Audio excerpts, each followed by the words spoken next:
तो कैप्टन विजय यादव से कहती हूँ। और मैं तो ये भी कहना चाहती हूँ कि कहीं ना कहीं लोकसभा के इलेक्शन के लिए पिछली बार उन्होंने लड़ा था, इस बार भी तैयारी कर रहे हैं। भूल गए से परिषद में वो तीसरे नंबर पर आए थे, अपनी पुत्र वधू को नहीं जिता पाए। मैं तो कह रही हूँ खुद आ जाएं, खुद ट्राई कर लें, पता चल जाएगा क्या स्टेटस है।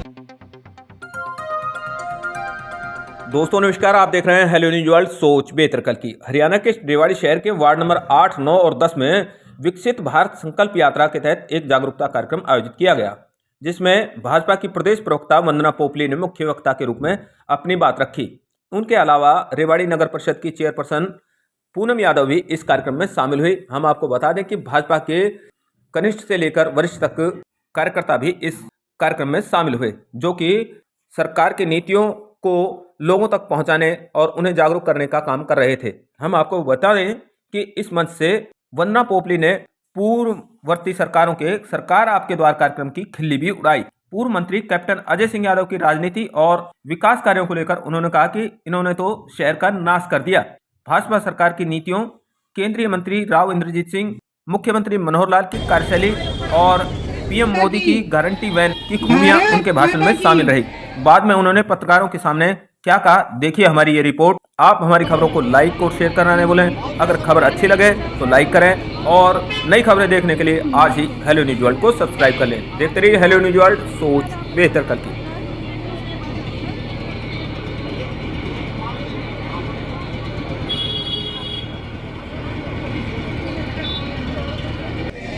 भारत को 2047 तक आत्मनिर्भर और विकसित राष्ट्र बनाने के सपने को साकार करेंगे।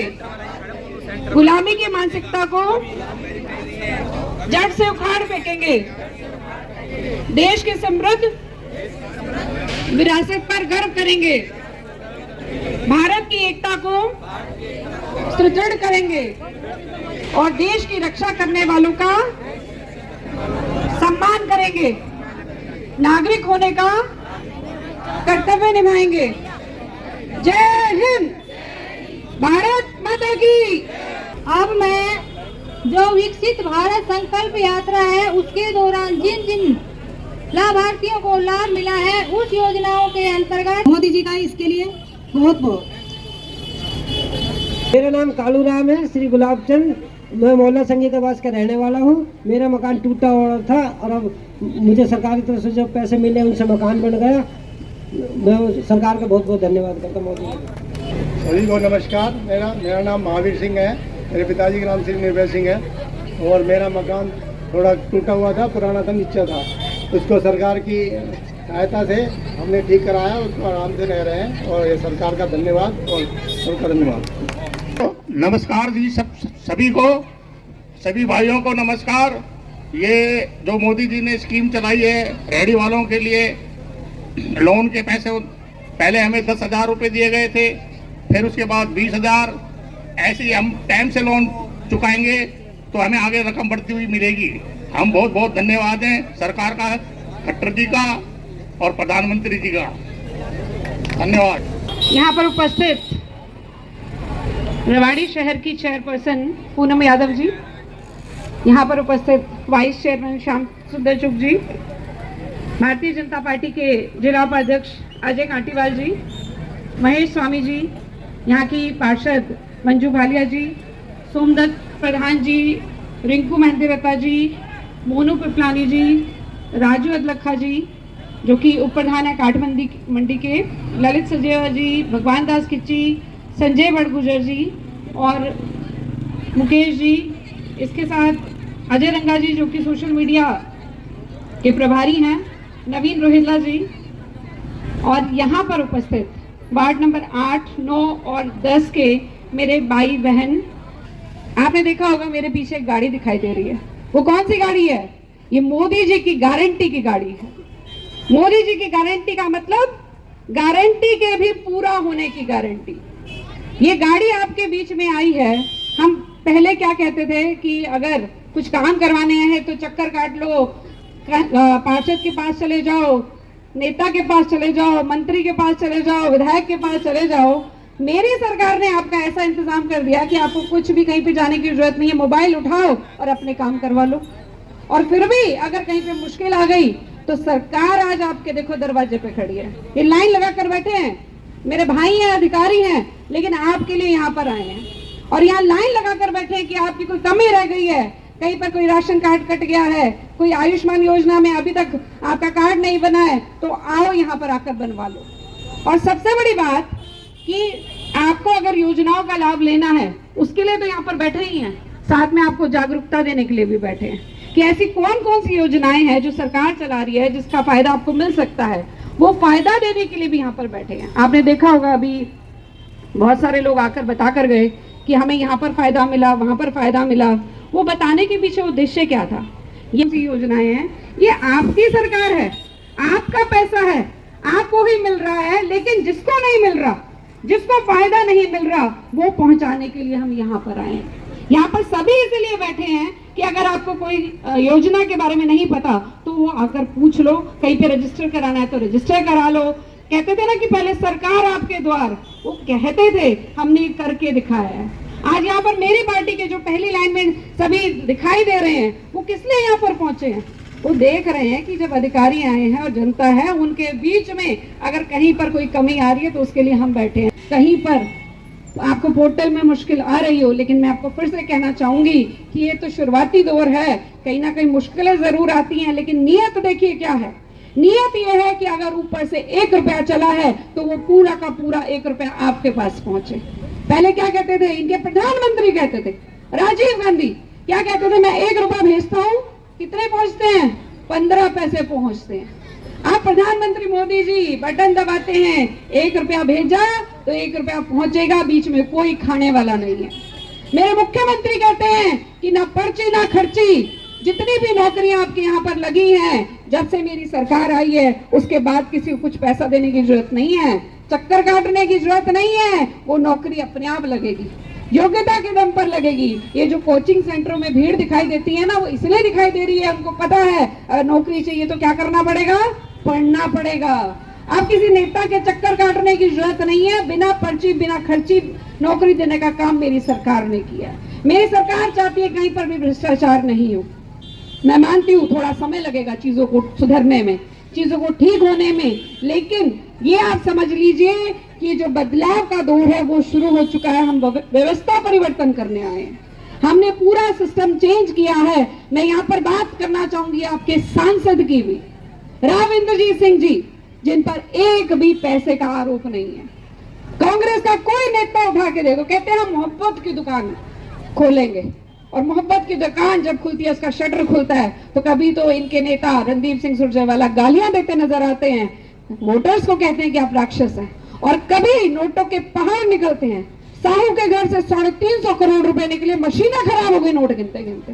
अरे कहां से आ रहा है ये पैसा? ये आपका पैसा है, आपके हक का पैसा है जो कांग्रेसी रख के बैठे हुए थे। और हमारे यहाँ पे जो नेता हैं वो कहीं पर उन पर कोई आरोप नहीं है, हमारे सांसद पर कोई आरोप नहीं है, और हमारे सांसद ने जो काम कर दिया, मुझे लगता है पूरे रेवाड़ी का भाग्य चमका दिया जो उन्होंने एम्स को लेकर आए हैं। वो एम्स का मतलब ये नहीं है कि आपको हेल्थ फैसिलिटी मिल रही है खाली, एम्स का मतलब है एम्प्लॉयमेंट अपॉर्चुनिटीज भी। आपके बच्चों को काम यही मिलेगा, दूर जाने की जरूरत नहीं है।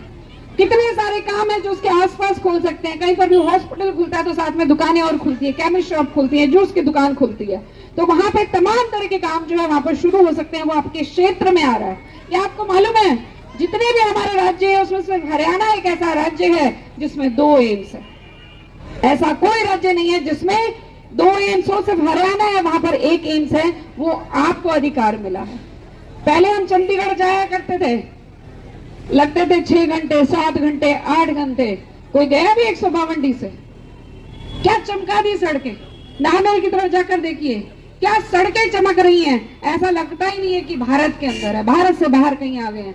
आपको कहीं पे भी जाना हो, पकड़ो फटाफट से 152 और चंडीगढ़ पहुंच जाओ 4 घंटे के अंदर। जहाँ पे पूरा पूरा दिन लग जाता था, अब 4 घंटे के अंदर पहुंच जाओ, कहीं पे कोई रुकावट नहीं है। जो पूरा इंफ्रास्ट्रक्चर है ये मेरी पार्टी की देन है। मेरी पार्टी की सोच ऐसी है, मेरी पार्टी परिवार के बारे में नहीं सोचती है। ये नहीं सोचती है कि अपने परिवार के लोग लगा लो, अपने परिवार को ही बेनिफिट दे दो, अपने परिवार में ही टिकट दे दो। यहाँ पर तो अचानक से कोई नाम उभर के आता है और पता चलता है कि वो मुख्यमंत्री बन गया। हरियाणा एग्जाम्पल है, राजस्थान एग्जाम्पल है, मध्य प्रदेश एग्जाम्पल है। जो काम करेगा वही आगे बढ़ेगा। यहाँ पे परिवार की बात नहीं है। यहाँ मेरे प्रधानमंत्री के लिए जनता परिवार है, यहाँ मेरे मुख्यमंत्री के लिए जनता परिवार है, यहाँ मेरे सांसद के लिए जनता परिवार है। अब आपको ये देखना है कि ये जो भारतीय जनता पार्टी है उसका हाथ कैसे मजबूत करना है। किसी के भी कहने पे मत आ जाना। वो लोग जिन्होंने रेवाड़ी का नाश कर दिया, आज वो बैठकर गुड़गांव से आ जाते हैं 15 दिन बाद और बैठ के एक प्रेस कॉन्फ्रेंस करते हैं, आरोप लगाते हैं और वापस भाग जाते हैं। अपने घर के आगे की जो सड़क नहीं बनवा पाए वो आज बैठकर आरोप लगाते हैं। मुझे लगता है उनको आईना दिखाने का समय आ गया। भूल मत जाना, ये वही थे जिन्होंने पूरी रेवाड़ी का नाश किया था। और आपसे यही कहना चाहूंगी अंत में कि आपके पास यहाँ पूरा अमला जमला बैठा हुआ है, आपके जो काम है करवाइए। उसके बावजूद भी अगर आपके काम नहीं होते तो मैं यहाँ पर हूँ, पूनम जी यहाँ पर हैं, श्याम जी यहाँ पर हैं, स्वामी जी यहाँ पर हैं, अजय भाई यहाँ पर है, नवीन जी यहाँ पर है, सब हम हैं आपके साथ। आपका अगर कहीं पर कोई काम रहता है, कोई टेक्निकल एरर आ जाए तो बात अलग है, लेकिन अब आपको ना किसी को कुछ देने की जरूरत, ना किसी के चक्कर काटने की जरूरत। थोड़ी सी मुश्किलें जरूर हो सकती है कि शुरुआत में एंट्री कुछ गलत हो गई तो उसको ठीक कराने में समय लग जाएगा, लेकिन आपने देखा होगा ये जो बेनिफिट है वो सीधा आपको मिल रहा है। अभी यहाँ पे जितने लोग आए थे उन्होंने बताया था कि कैसे उनको बेनिफिट मिल रहा है। मैं चाहती हूँ कि मेरे यहाँ पे जो परिवार के लोग बैठे हैं, एक एक व्यक्ति जो योग्य है, जिसको मिलना चाहिए, जायज जो वो जरूर मिले, लेकिन ऐसा कोई व्यक्ति ना हो जिसको नहीं मिलना चाहिए उसको भी मिल जाए, उसका भी हम ध्यान रखेंगे। तो थोड़ी सी नाराजगी जरूर हो सकती है उसके लिए, लेकिन ये ध्यान रख लेना कि मेरी सरकार कहती है जो योग्य व्यक्ति है उसको मिलना चाहिए। आपसे फिर से एक बार अनुरोध, आपको कुछ योजनाओं का पूछना है तो वो आप पूछ सकते हैं, आपका कहीं पर कुछ प्रॉब्लम है तो वो आप सुलझा सकते हैं, उसके लिए मैं यहाँ पर बैठी हूँ। और एक बार आपका बहुत बहुत धन्यवाद। भारत माता की। मैं आपको बताना चाहती हूँ कि प्रधानमंत्री मोदी जी ने ये जो गाड़ी भेजी है ये आपकी जन समस्या को सुलझाने के लिए भेजी है, लेकिन एक बड़े गर्व का मोमेंट भी है मेरे लिए कि जब मैं प्रधानमंत्री मोदी की बात करती हूँ तो मुझे पता है ऐसा नेता हमने पहले कभी नहीं देखा। हमें मालूम है नरेंद्र मोदी जी जो कर सकते हैं वो और किसी के बस का नहीं था। ये आपको मालूम है, कोई बड़ा काम करना हो उसमें कहीं पीछे नहीं हटते। मेरी बेटी मेरे अपने अनुमान का जो उनको बॉन्ड राशि है वो भी दी गई है। तो यहाँ पे जितने भी लोग हैं वो अपनी समस्याओं को लेकर आए हैं। जो इमीडिएटली हो सकती थी हमने उसका तुरंत समाधान किया है, लेकिन कुछ एक चीज़ें ऐसी हैं जिन पे लोगों ने भी क्वेश्चन मार्क लगाया, उसको भी हम देख रहे हैं कि उसका किस प्रकार से। पहले की सरकारें कहा करती थी सरकार आपके द्वार, लेकिन सरकार सच में लोगों के पास कैसे आती है वो हमने पहली बार देखा है कि पूरा सरकारी अमला जमला यहाँ पर बैठा हुआ है और यहाँ पर योजनाओं के बारे में बताना भी उतना ही इम्पोर्टेंट जितना उनकी समस्याओं को सुलझाना है।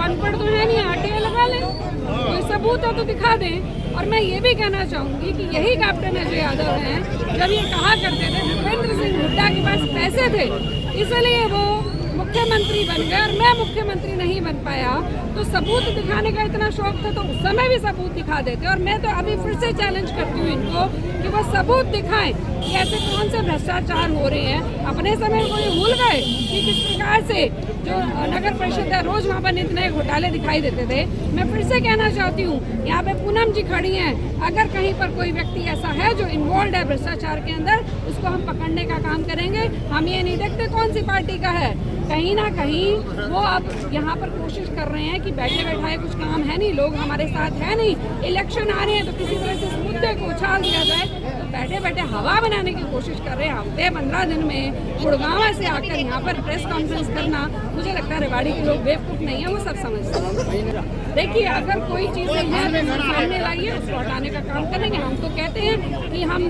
करप्शन के बिल्कुल खिलाफ हैं, हम क्लीन सरकार यहाँ पर चला रहे हैं। जिस प्रकार से हमारे मुख्यमंत्री जी हैं वो तो सीधा बोलते हैं आप सामने लेकर आइए, हम एक्शन लेंगे, लेकिन हवा में इस तरह के आरोप लगाना, आरटीआई लगाए, सामने लेकर आए सबूत। मैं तो कैप्टन अजय यादव से कहती हूँ। और मैं तो ये भी कहना चाहती हूँ कि कहीं ना कहीं लोकसभा के इलेक्शन के लिए पिछली बार उन्होंने लड़ा था, इस बार भी तैयारी कर रहे हैं, भूल गए किस प्रकार से परिषद में वो तीसरे नंबर पर आए थे, अपनी पुत्र वधू को नहीं जिता पाए। मैं तो कह रही हूँ खुद आ जाएं, खुद ट्राई कर लें। पार्टी है उसकी नीतियों में पूरे देश की जनता ने अपना विश्वास जताया है। अब लोग अपना विश्वास जता रहे हैं तो हम उनका स्वागत करते हैं। देखिए 22 जनवरी के लिए मैं पूरे भारत की जनता को, हरियाणा की जनता को, रेवाड़ी की जनता को ये संदेश देना चाहती हूँ कि ये सैकड़ों सालों के बाद ये समय आ रहा है जब रामलला टेंट से उठकर अपने मंदिर में जा रहे हैं। और आप देख पा रहे होंगे कि किस प्रकार से लोगों में जोश है, किस प्रकार से रेवाड़ी सजी हुई है, लोगों ने अपने घर सजाए हुए हैं। उनसे ये अनुरोध करना चाहूँगी कि दिवाली मनानी है, दीपक जलाने हैं, रंगोली सजानी है। ये जो समय है, हम बहुत सौभाग्यशाली हैं जो ये हमें समय देखने को मिल रहा है, तो सभी इसको पूरे जोर से, पूरे उत्साह से मनाएं।